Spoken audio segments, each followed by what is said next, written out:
Olá, meus queridos amigos e irmãos, sejam bem-vindos a mais um vídeo aqui do nosso canal. E aquele tradicional pedido que sempre fazemos quando estamos gravando um novo vídeo: inscreva-se aqui no nosso canal.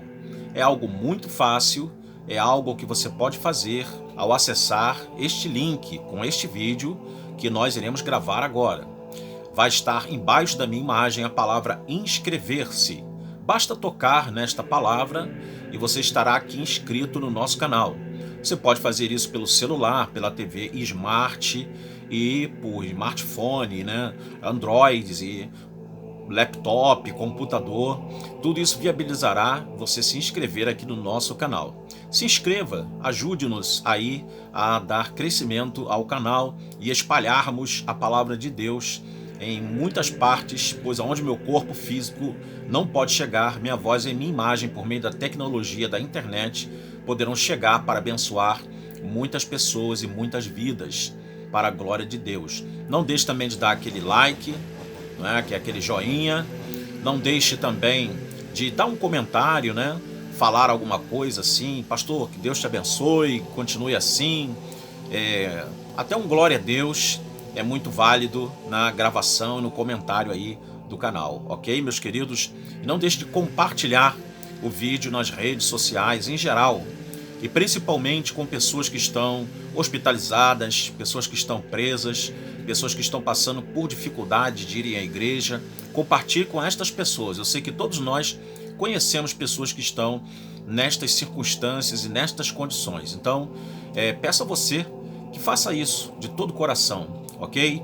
Bom, vamos ler aqui o Salmo 119, porque vamos recorrer hoje a uma fonte. Eu não vou fazer o estudo hoje de cabeça, conforme sempre, normalmente faço. Vou recorrer aqui a uma fonte para falar de algumas curiosidades da Bíblia Sagrada. E você vai aprender um pouco mais acerca da palavra de Deus, desse livro tão glorioso que é o livro chamado Bíblia, livro dos livros. Esse livro que tanto ensina-nos acerca de Deus e das coisas de Deus, que fala-nos acerca da pessoa de Cristo. É a principal fonte da nossa pesquisa de Cristo, é a Bíblia. Então é um livro ímpar na história da humanidade. A Bíblia, inclusive, é considerada um patrimônio da humanidade. A Bíblia, ela pertence à humanidade, ela é um patrimônio da nossa história, da nossa civilização. Então, queridos, eu gostaria de ler aqui com vocês um versículo que está no capítulo 119 dos Salmos, e o versículo de número 35, que diz-nos assim: faze-me andar na verdade dos teus mandamentos, porque nela, na verdade, tenho prazer. Então, todo o Salmo 119, ele vai girar em torno do salmista glorificando a Deus, expressando-se diante de Deus pela magnitude que há na palavra de Deus. Toda a lei, toda a palavra, todo o conhecimento bíblico que havia na época do salmista, ele utiliza para agradecer a Deus. Na época, nem sequer imaginava-se ter Novo Testamento, que é a nova aliança. E imagine se tivesse. E o Salmo 119 é um salmo voltado, todo ele, para agradecer a Deus pela palavra. O juízo é chamado de juízos de Deus, é chamado de mandamentos de Deus, é chamado aqui de testemunhos, lei de Deus, conselhos de Deus. Tudo isso aqui é uma alusão, uma referência à Sagrada Escritura, a Bíblia Sagrada, a palavra de Deus, que já existia na época do salmista. E ele, a Deus, adora, glorifica e magnifica com palavras de alta inspiração para todos nós, essa palavra maravilhosa. Muito bem, vamos lá então. Vamos recorrer aqui a uma fonte, tá ok? E você então vai acompanhando aí, tá? A Bíblia, ela contém 66 livros. Isso é uma coisa bem sabida, Ela tem 39 no Antigo Testamento e 27 no Novo. Dá 66 livros. Isso na Bíblia protestante. A Bíblia, ela tem 1189 capítulos. Tem 31.173 versículos. O termo Bíblia, tá? Não está na Bíblia. Então, de onde veio esse termo? Ele foi aplicado ao volume sagrado, tá? Por João Crisóstomo, no ano de 400 depois de Cristo. E significa coleção de livros pequenos. Aí é o significado, tá? Do termo Bíblia.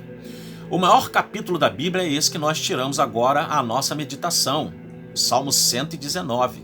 E o menor capítulo da Bíblia é o Salmo 117 da própria Bíblia, que está também no livro de Salmos. Então a Bíblia, ela no livro dos Salmos, ela contém tanto o maior capítulo quanto o menor.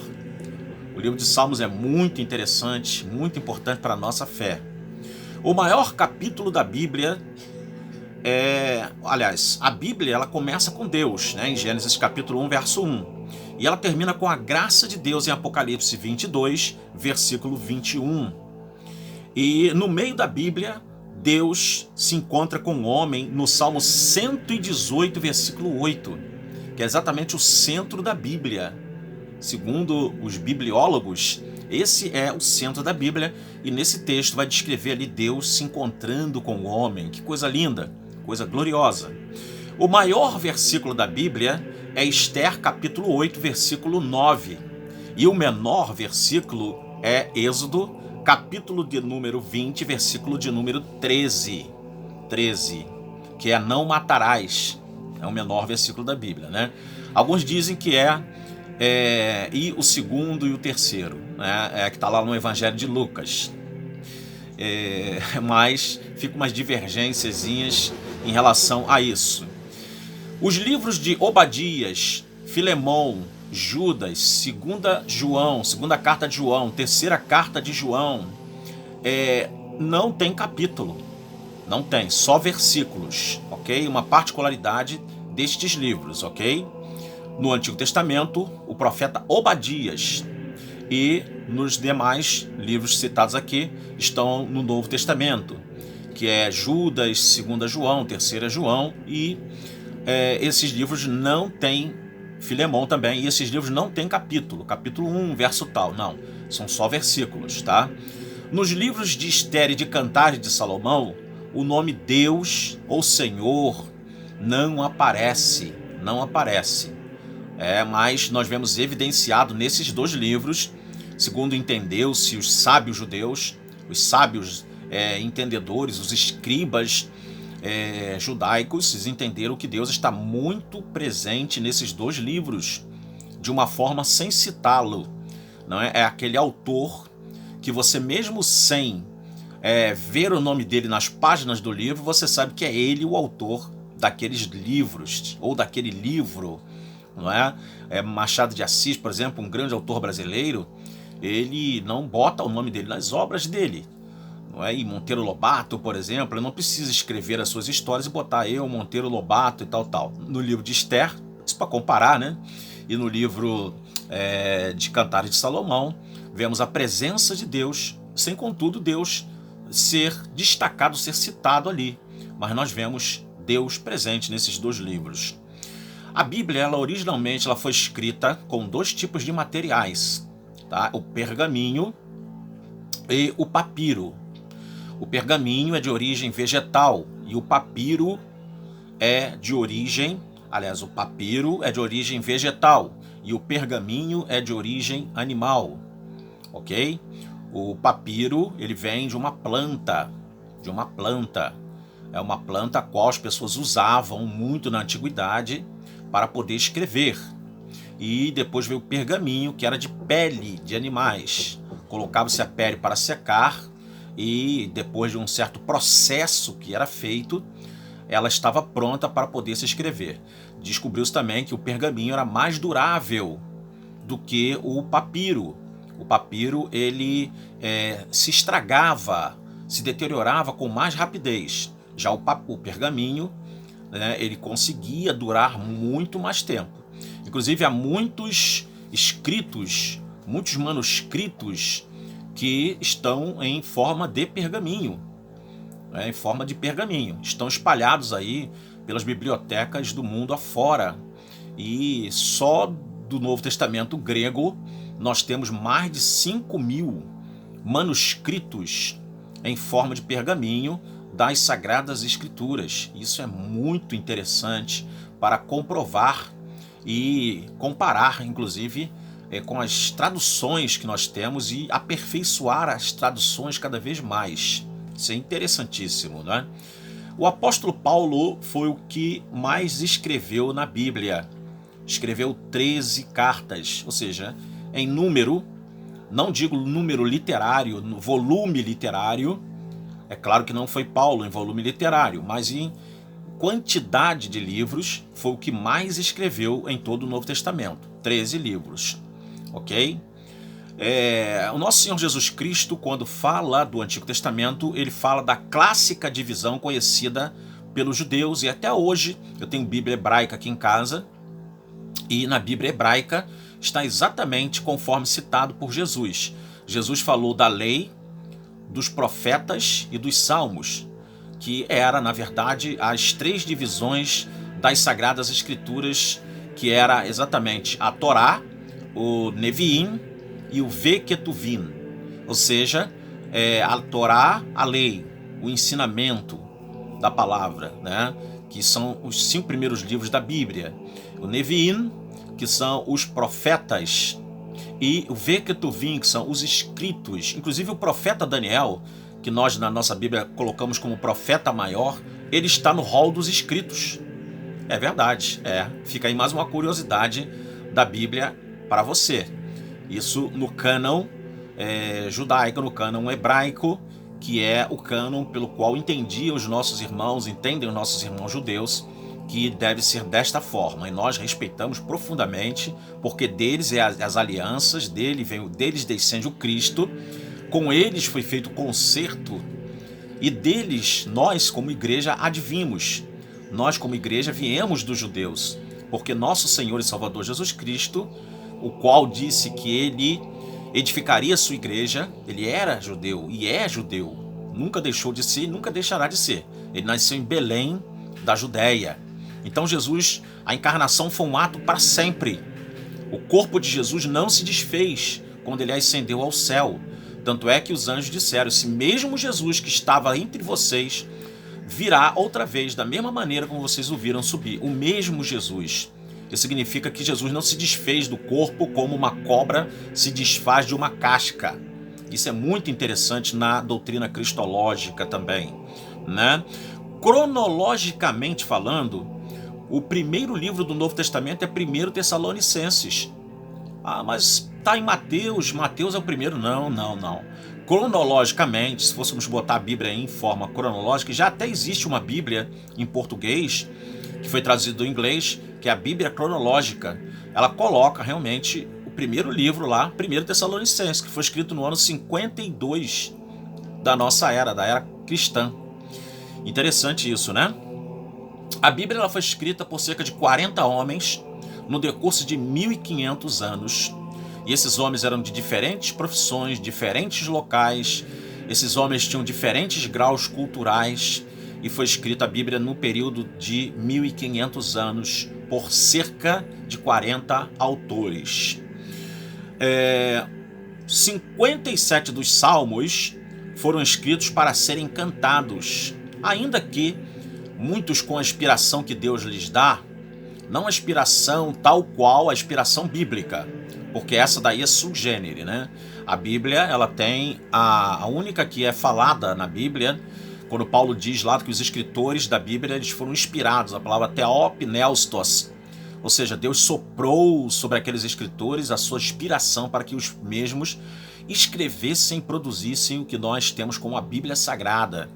Mas pessoas que são inspiradas por um dom natural de Deus, elas utilizam até outros salmos aí, até os salmos, todos os 150 salmos para cantar. Eu já vi muitos louvores baseados no Salmo 140, no Salmo 150, maravilhoso isso, né? 2 capítulos da Bíblia são exatamente iguais, sabe quais são? 2 Reis 19 e Isaías 37, eles são idênticos.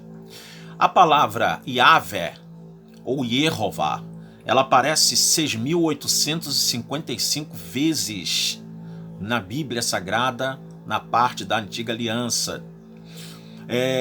Sofonias capítulo 3, versículo 8, olha que interessante.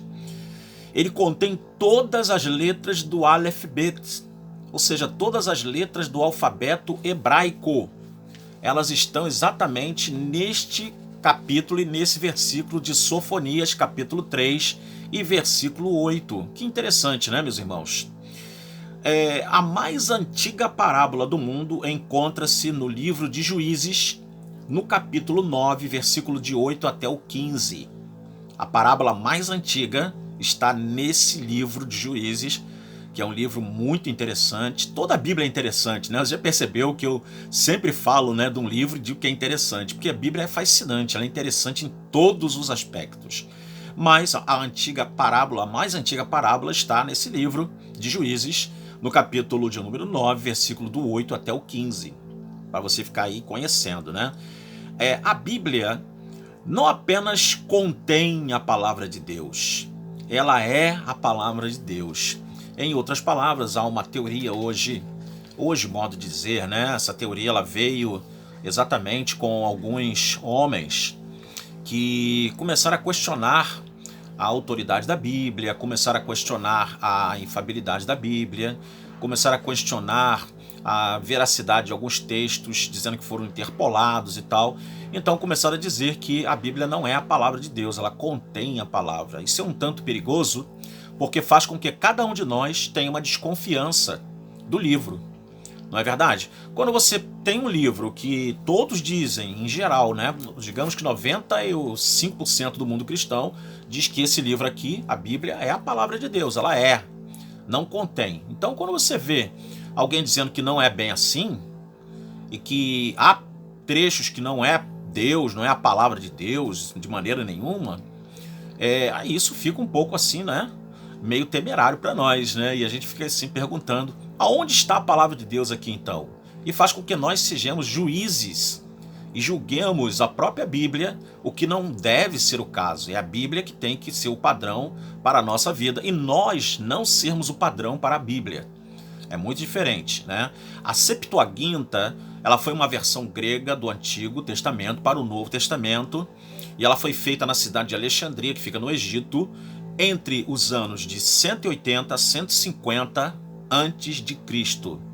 Portanto, aí 30 anos para poder fazer essa tradução chamada Septuaginta ou Septuaginta, né? As primeiras cópias da Bíblia,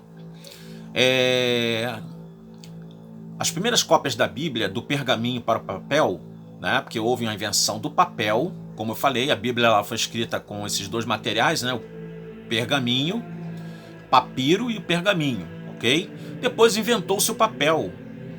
O papel, né, foi inventado, se não me falha a memória, foi pelos chineses. E aí, então, a partir desse momento, ou pelos árabes, né, historicamente, agora me desculpe se eu falei aí, mas acho que foi um dos dois, ou os árabes ou os chineses. Os chineses inventaram a pólvora, isso eu tenho certeza. Mas, a partir daí, tá, do ano de 850, né, as primeiras cópias da Bíblia começaram a aparecer também em forma de papel. A pontuação da Bíblia, que a Bíblia não tinha, né, os manuscritos não tinha negócio de vírgula, ponto, sinal de interrogação, sinal de exclamação, nada desse da gramática aí, essas gramáticas não existiam, né? Então a pontuação ela só foi adotada na Bíblia a partir do ano 950 depois de Cristo, tá? A divisão da Bíblia em capítulos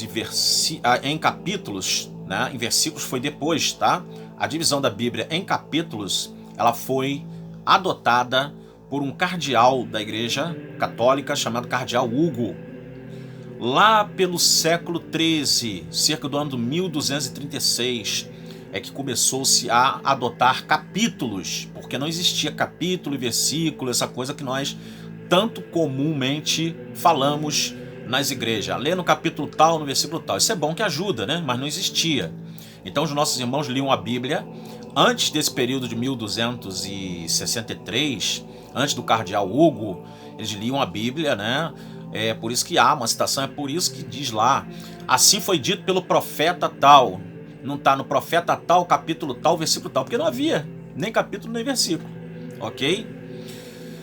A Bíblia ela foi impressa no ano de 1452, na Alemanha, por Johannes, melhor dizendo, né? Johannes Gutenberg, que era amigo do reformador Lutero. Então, a Bíblia ela foi o primeiro livro, inclusive, nesse ano de 1452, foi o primeiro livro a ser impresso no mundo. A divisão, agora sim, a divisão em versículos é atribuída a Robert Stevens, um impressor francês, no ano de 1551.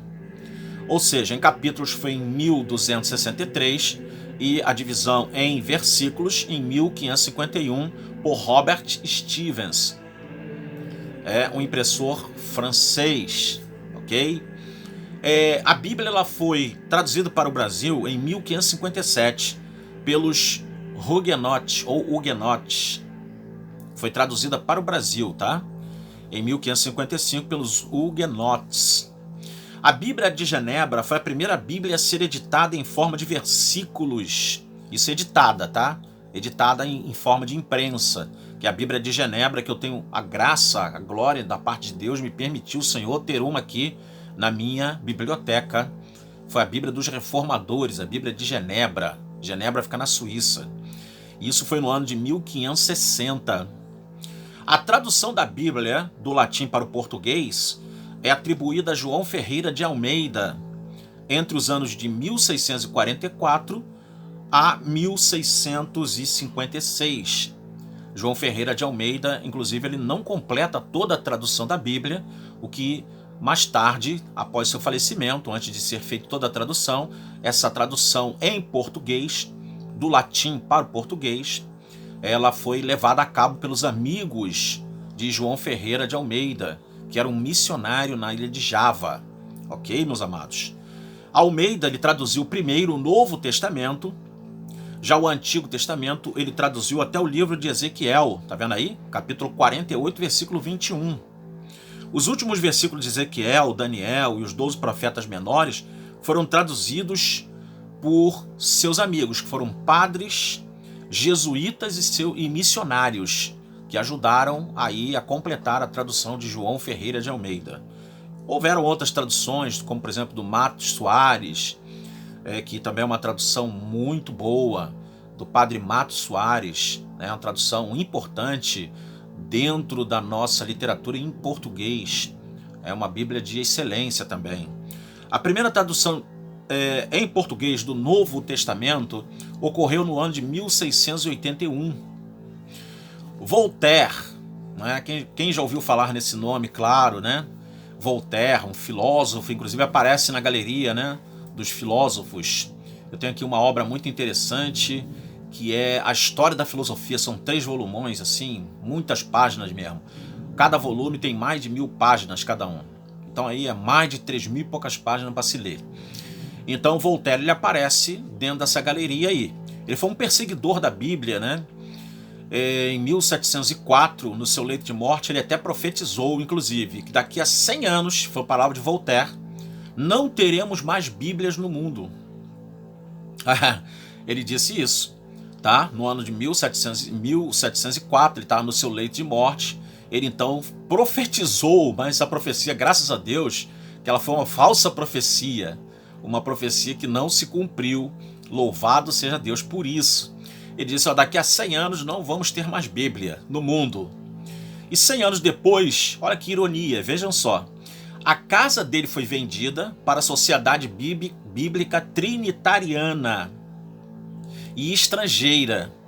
E hoje é uma das maiores impressoras e distribuidoras de Bíblias do mundo. Olha que coisa.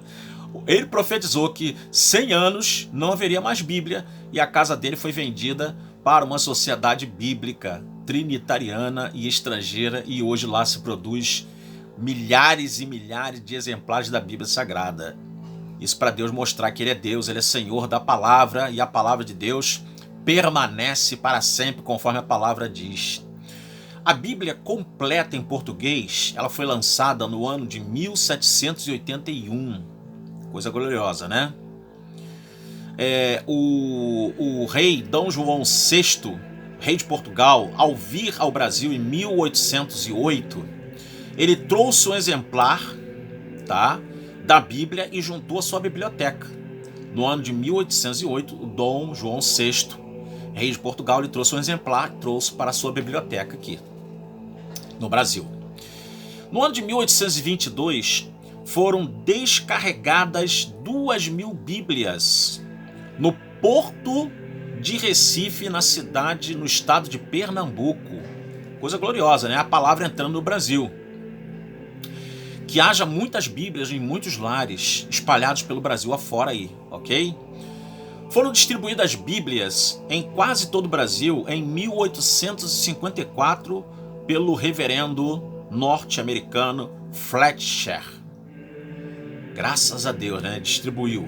A Sociedade Bíblica do Brasil, ela foi organizada no ano de 1948, ou seja, essa famosa sociedade que tem distribuído é uma das maiores sociedades bíblicas do mundo, é a Sociedade Bíblica Brasileira, é uma das que mais produzem Bíblia no mundo.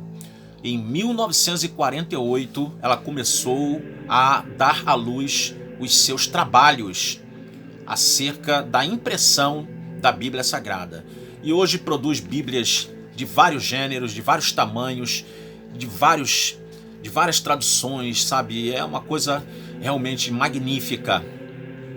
A Sociedade Bíblica do Brasil, inclusive, conta com uma junta de tradutores altamente capacitados, versados em línguas originais, homens de uma erudição fenomenal, homens sérios, comprometidos com a palavra de Deus até o último fio dos seus cabelos. Isso é glorioso, né? A Bíblia, ela apresenta 3 inimigos da fé cristã: Satanás, o mundo e a nossa carne. São 3 inimigos, porque Satanás, ele é o tentador, o mundo é o sedutor e a nossa carne é o nosso inclinador para o mal. E todas essas 3 forças, elas lutam contra a Bíblia Sagrada.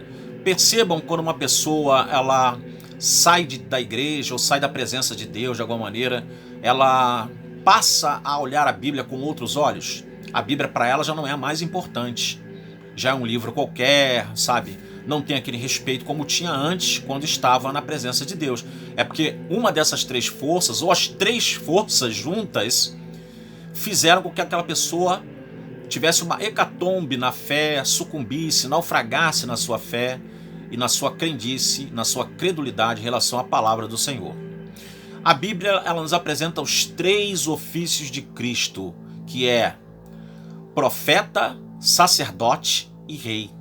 Jesus foi profeta e disse até aqueles homens que estavam indo para Emaús para sair de Jerusalém, eles até perguntaram para o próprio Jesus, por incrível que pareça: você não ouviu falar do que aconteceu lá em Jerusalém? Como Jesus, um nazareno, profeta poderoso em palavras e obras, eles falam isso. E eles falam com o próprio Jesus, né? Então Jesus, ele foi o profeta, ele foi aquele que trouxe a palavra de Deus, porque ele próprio era a palavra de Deus, ele anunciou a palavra por meio do seu evangelho. E hoje Jesus está como nosso sacerdote, porque a Bíblia fala-nos que ele está sentado à direita de Deus, intercedendo por nós dia e noite. Temos um advogado, temos um sacerdote que pode compreender as nossas fraquezas, porque assim como nós, em tudo ele foi tentado, mas sem pecado. E ele perfeitamente pode socorrer todos que são tentados e entender a nossa natureza, porque ele tomou a nossa natureza. Ele não tomou a natureza dos anjos, conforme diz a Epístola aos Hebreus, mas ele tomou a nossa natureza humana para compreender-nos melhor e remir-nos dentro da nossa natureza decaída, trazendo para nós a sua natureza sã, perfeita, santificada pelo nosso Deus. Isso é glorioso. Essa doutrina da redenção em Cristo, ela é magnífica, magnífica. É algo, um processo divino. Só Deus para poder fazer isso com a raça humana. Glória a Deus por isso. E ele virá como rei. quando ele inaugurar o milênio, que nós cremos que será literal, será o cumprimento das profecias messiânicas que se darão em Jesus, e no milênio ele será o rei de toda a terra.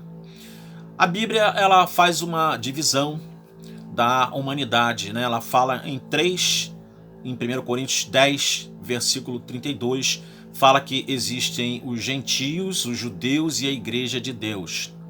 Mas eu creio que essa tríplice divisão, Paulo, ele não está querendo fazer com isso uma separação étnica. Eu creio que com isso ele está querendo apontar que todas essas três divisões podem ser alcançadas pela graça de Cristo. Gentios é todos que não são judeus. Igreja são todos aqueles que são de Cristo, inclusive judeus e gentios. Mas Paulo faz essa definição para mostrar a globalidade e mostrar a definição do plano de Deus para alcançar toda a raça humana. É assim que eu entendo essa divisão. Bom, se você quer ler toda a Bíblia, e terminamos por aqui, já o vídeo, né, porque o vídeo já está chegando aí a 31 minutos, terminamos aqui com essa última dicasinha aí muito importante. Se você quer ler a Bíblia toda, a Bíblia pode ser lida toda em 72 horas, o Antigo Testamento pode ser lido em 54 horas e o Novo Testamento em 18 horas. O maior livro da Bíblia, os Salmos, ele pode ser lido em 4 horas. Se você pegar toda a Bíblia, todo o Salmo, os 150 Salmos, você pode lê-los em 4 horas. Ler. Não é ler, estudar, meditar, não, tá? E toda a Bíblia ela pode ser lida, toda ela, em 72 horas. Interessante, né? Esses dados, essas estatísticas, tiradas de um livro chamado As Maravilhas da Bíblia. Muito bom esse livro, muito interessante. Então, se vocês gostaram do vídeo aí, compartilha com as pessoas em nome do Senhor, tá bom? E que Deus abençoe tua vida, o teu coração, que você seja muito abençoado pela palavra de Deus. E até o próximo vídeo, querendo Deus. Shalom Ahim. Paz, meus irmãos.